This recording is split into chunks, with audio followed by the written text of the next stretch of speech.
तर आज चाललो आहे आम्ही देवीच्या दर्शनाला। आजचा कलर ब्ल्यू असल्यामुळे छान अशी ब्ल्यू कलरची साडी घातली आणि नंतर मग आम्ही दर्शनाला निघालेलो आहोत। बाहेर असं खूप छान वातावरण होतं, कारण की दुपारची वेळ होती आणि बाहेर आभाळ आलेलं होतं, पाऊस पडून गेला होता आणि खूप छान असं थंडगार वातावरण तयार झालं होतं। आणि इथे आम्ही पोचलो, आसरा माता मंदिर दोनद येथे। इथे सर्वप्रथम एका ताटामध्ये देवीची ओटी भरण्याकरिता सामान घेतलं।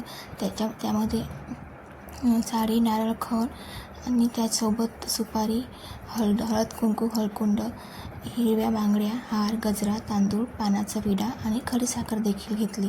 ताटात नारळ ठेवताना नारळाचा शेंडा देवीच्या दिशेने ठेवावा। पानाचा विडा ठेवताना एक गोष्ट लक्षात असावी की त्यात सुपारी किंवा तंबाखू नसेल। इत्यादी वस्तूंनी देवीसाठी ओटी तयार होईल। त्यानंतर ती ओटी देवीसमोर घेऊन जा आणि देवीसमोर उभे राहून तिच्याकडून सुख समृद्धीचा आशीर्वाद मागा आणि तिची ओटी भरायला घ्या। आणि नंतर मग देवीची ओटी भरल्यानंतर देवीला प्रार्थना केली आणि नंतर इथे पोचलो आम्ही कुरणखेडला चंडिका देवी माता। आणि इथे पण लाईनमध्ये लागलो होतो।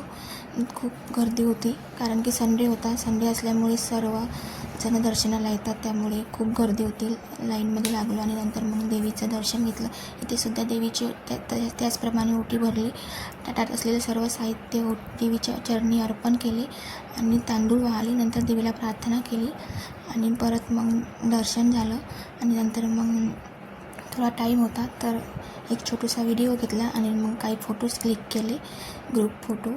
आणि नंतर मग आम्हाला उपवास नसल्यामुळे थोडंसं नाश्ता केला।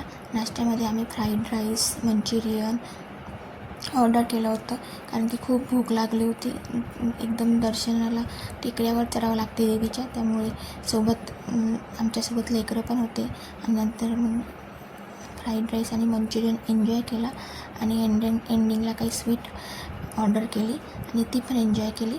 तर अशा प्रकारे झालं आमचं आजचं नवरात्रीचं दर्शन।